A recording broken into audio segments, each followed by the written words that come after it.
Hello and welcome to Halftime Report. I'm Ekta Batra. With me is Sonal Putra. Well, it's turning out to be a session where it is quite quiet for the frontline indices, but a lot of stocks in focus. So let's start discussing them. Asian Paints is in focus. It is down in trade after posting what was a weak set of numbers this quarter. Both volume as well as value growth were below expectations. In fact, extended rains in the month of October impacted demand.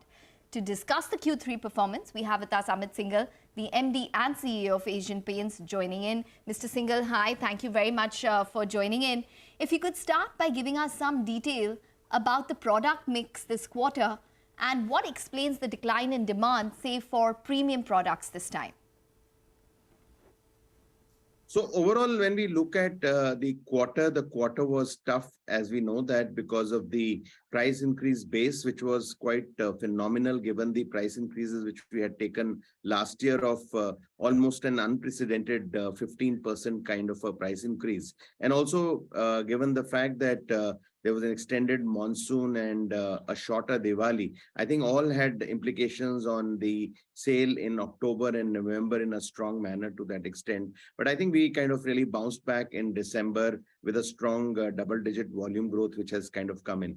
If we look at the overall 9-monthly kind of picture, it is pretty strong and kind of really corroborating our overall aggression with respect to the revenue in terms of what we have taken. We are at about a 13% volume and about a 23% value growth, which is quite strong, and therefore we could kind of just see that the quarter is just a little bit of an aberration in terms of the overall picture in terms of how we see.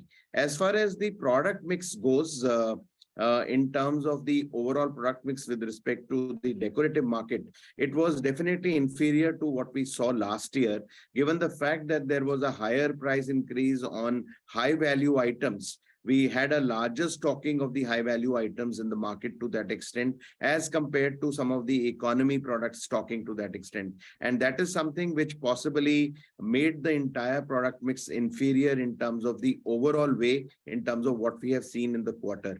We've also seen that there has been a little bit of a downgradation in the rural sector in terms of which people are going from premium and luxury to a little bit of an economy segment to that extent. And that is also kind of had a little bit of an impact in terms of the product mix in terms of what we have seen. Overall, what we see is that our areas of undercoats, our areas of waterproofing, our area of enamels and so on and so forth have been doing extremely well.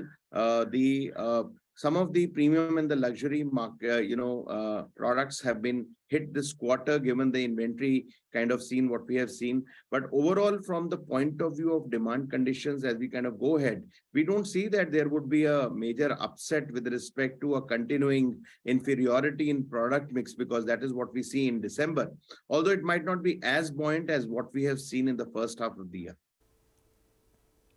So, Mr. Syngle, does this mean it is a move towards the lower end of product mix and it is structural, so to say, and the margin band of 17 to 20% you've guided for is much lower than the earlier numbers of 21 to 22%. So, can you give us more guidelines on this one?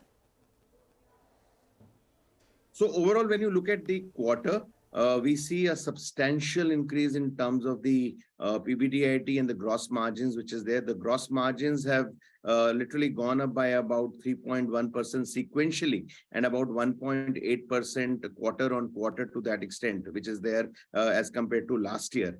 On the PBDIT front, the sequential kind of improvement is almost about 4.8%, going closer to about 19.8% to that extent as far as the standalone business is concerned. And on a year-on-year basis, it is a 0.2% improvement in terms of what we see. So I think now we are closer to the 20% side of the higher side of the band in terms of what we have been speaking about.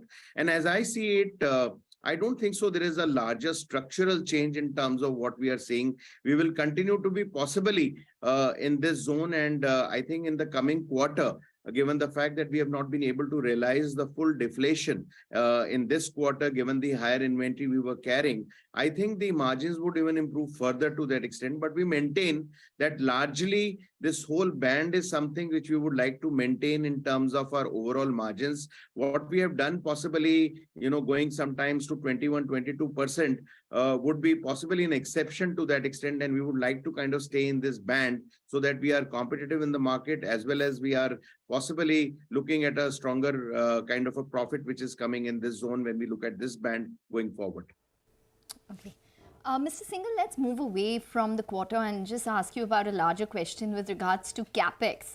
What would the incremental operational and revenue benefits be from this large amount of 9,000 crores of capex which you've announced over the last few months? And secondly, how exactly are you funding it? Overall, we have almost announced proposals of more than about 8,700 crores of capex, with both brownfield expansion, the backward integration, as well as now the greenfield expansion in terms of a newer plant which is there to that extent.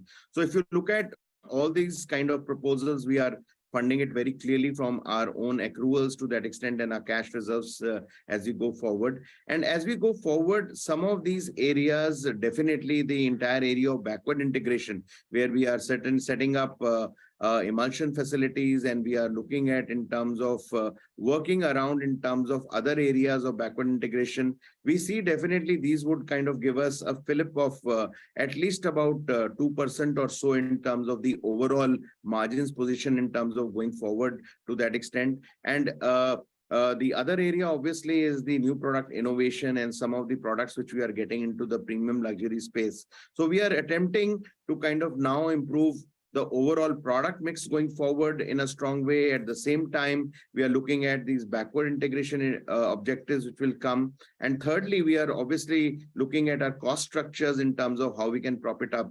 But we are confident that today this band which we have spoken of is quite comfortable for us to kind of take our entire funding ahead and the entire business ahead in a very strong manner. So therefore, I think being closer to a 20% PBDIT is something which we aim with respect to all these initiatives, the product mix, the backward integration. And if we get obviously higher margins, that would be definitely a bonus in terms of how it will come.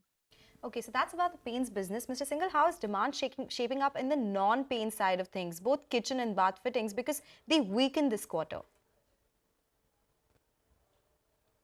So we should see the home business in the full perspective, and it's not only kitchen and bath. It's all about when we look at the fabrics, the furnishing, the furniture, the lighting business, along with the kitchen and bath, which is there to that extent. We had acquired a lighting company called White Teak some time back, and also a UPVC doors and windows company called Weather Seal. So what we see in terms of all other categories, whether it is fabric, lighting, doors, windows, furnishing, furniture, and so on and so forth, we definitely see that, the market has grown at a good clip. Yes, in the bath and the kitchen sector, we have been seeing a little bit of a dip which has come in this quarter. It is also linked to some of the same areas of a price increase base, because you must remember that the last year was pretty volatile with respect to prices, and it has kind of taken the whole basis to a little bit of a disruption last year to that extent, and therefore some of the base effect is also seen to that extent. But having said that, in the kitchen business, we faced basically some slowdown with respect to the components business, although the full kitchen business did well for us. And similarly, in the bath business, I think some slowdown in the sanitary ware business in terms of what we were able to see. But I think overall going forward, the overall home decor story is very, very intact. We have